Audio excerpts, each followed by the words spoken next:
আসসালামু আলাইকুম, সবাই কেমন আছো? এই তো আলহামদুলিল্লাহ। তোমাদের মাঝে আবারও কিছু কিছু কথা নিয়ে আজকের আবার হাজির হইলাম। মানে আমার কষ্টের কথা নিয়েই আমি হাজির হয়েছি। কালকের একটা আমি ভিডিও দেখছি, ভিডিওটা দেখে খুব কষ্ট লাগলো। এই জন্য আজকে বলছি আজকের একটা আজকের ভিডিও একটা করব।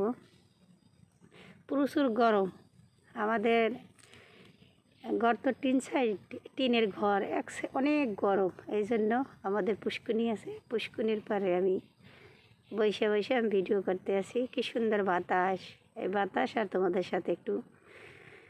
সামনে একটু কিছু কথা নিয়ে হাজির হয়েছি। কারণ কালকের আমি ভিডিওটা দেখছি, একটা সন্তান একটা সন্তান সবচাইতে মা মা বাবার দুজনেরই ভালোবাসা পাওয়ার কথা। কারণ আমিও ভুক্তভোগী। কারণ আমার আব্দুল্লাহ আফসানা সে আমার আব্দুল্লাহ আফসানা মায়ের আদর পাইছে, কিন্তু কখনো বাবার আদর পায় নাই। মানুষের আছে না, চাচার আদর পায়, ফুপির আদর পায়, দাদা দাদির আদর পায়, কিন্তু আমার আব্দুল্লাহ আফসানা এক পৃথিবীতে কিন্তু এক মায়ের ভালোবাসা পাইছে। তাও এছাড়া আর কেউর একটা সন্তান 0 থেকে 5 থেকে 7 বছর মা বাবার ভালোবাসা পাওয়ার কথা, কিন্তু আমার আব্দুল্লাহ আফসানা বাবার ভালোবাসা কখনো পায় নাই, চাচার ভালোবাসা পায় নাই, ফুপিদের পায় নাই, দাদা দাদির পায় নাই, শুধু দাদার পাইছে। তাও দাদাই পরিস্থিতির কারণে সে ভালোবাসতে পারে নাই। তাই কালকের একটা ভিডিও দেখলাম আকিয়াপুর। তোমরা বলবা যে আকির নাম, আপনার নাম তো সে লয় না, কিন্তু আপনি কেন লন? কিন্তু আমি সরল মাইন্ডের লোক, কিন্তু আমার খুব কষ্ট লাগে যে আমার আফসিন ডিসেম্বর মাসের 12 তারিখ হয়েছে রাত্র 11টায়, আর আকিয়াপুর ছেলেটা হয়েছে ডিসেম্বরের 15 তারিখ রাত্র 16 তারিখ। ওরা ডিফারেন্স মানে আমি কোনো দিনও বলিনি, কিন্তু ওরা ডিফারেন্স মানে 3 দিনের। কিন্তু আমার আফসিন আমার লাগে না, তার বাবা থাকলেই তার হয়। মানে এই হয়েছে তার বাবা আর ছেলের ভালোবাসা। কিন্তু একটা মানুষ বড় হয়ে যাবে, ওই আয়াস সে একদিন বড় হয়ে যাবে, কিন্তু বাবার ভালোবাসা পায় নাই। কিন্তু মনে কিন্তু একটা দুঃখ থেকে যাইবে যে বাবার ভালোবাসা পাইনি। কিন্তু আমার আব্দুল্লাহ আফসানা সেই অনুভবটা আজকের করে।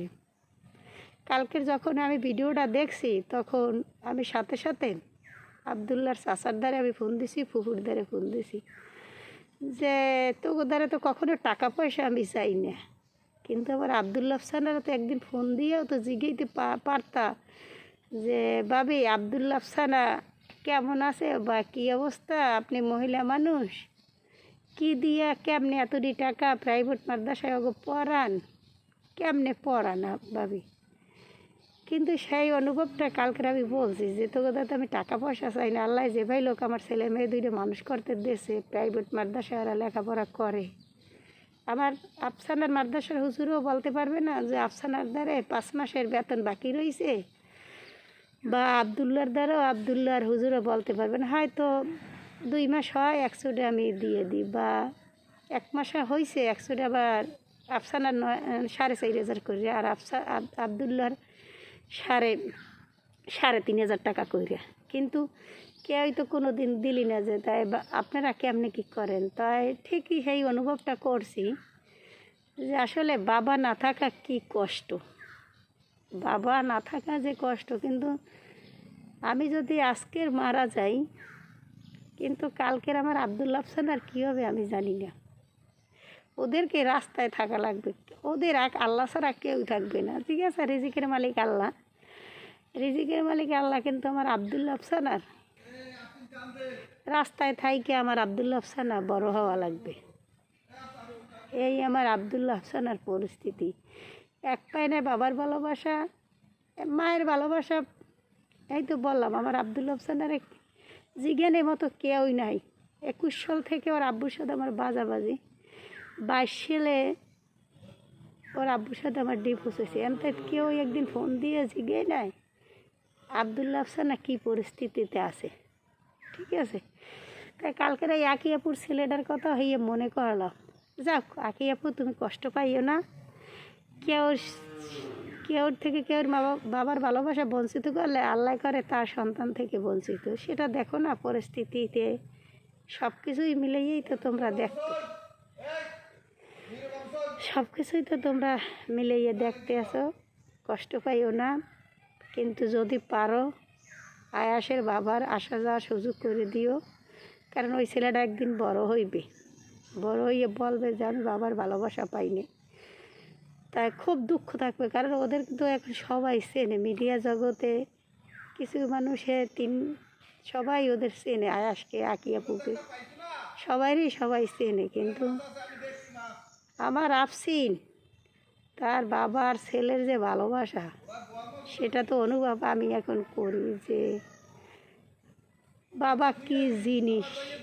আর আয়া তো সে বুঝবো না, বাবার এত ভালোবাসা পায়, মা যে কি সেইটা সে অনুভব করে না, যে ওর মা আছে কি না, ওর মা আছে কি না তোমাদের আয়াতের, সেইটা সে অনুভব করে না। মানে তার বাবাই তার মাও তার বাবাও। আর আমার আফসিনও হয় তাই, সকালবেলা ঘুম থেকে উঠে ফজরে নামাজ পড়তে যাই, বাবাই মনে হয় 50টা চুমো দেয় ছেলেরে। তার পৃথিবী এক কুলে, তার সন্তান এক কুলে। এই হইলে বাবা ছেলের ভালোবাসা।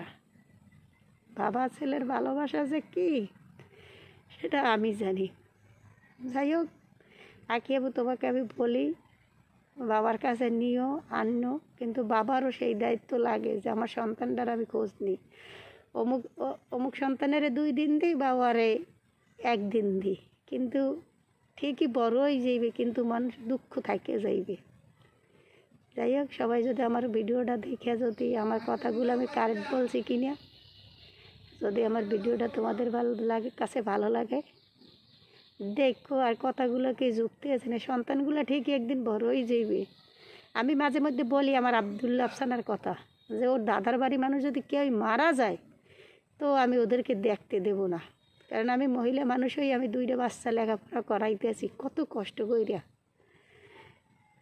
কিন্তু একটা মা যদি কষ্ট করে কর্ম করে, সে জানে যে কতটা প্যারা তার, কতটা টেনশন করে সন্তানকে মানুষ করতে আছে। শুধু একমাত্র মা জানে। যেমন আমি ভুক্তভোগী, আঁকি আপু ভুক্তভোগী, সবাই ভুক্তভোগী, কিন্তু সন্তান বাবা মার দুজনেরই ভালোবাসা লাগে। সবাই ভালো থাকবা। যদি আমার কথায় যদি ভুল ত্রুটি হয়ে থাকে মাফ করে দিও। সবাই ভালো থাকবা। আল্লাহ হাফেজ।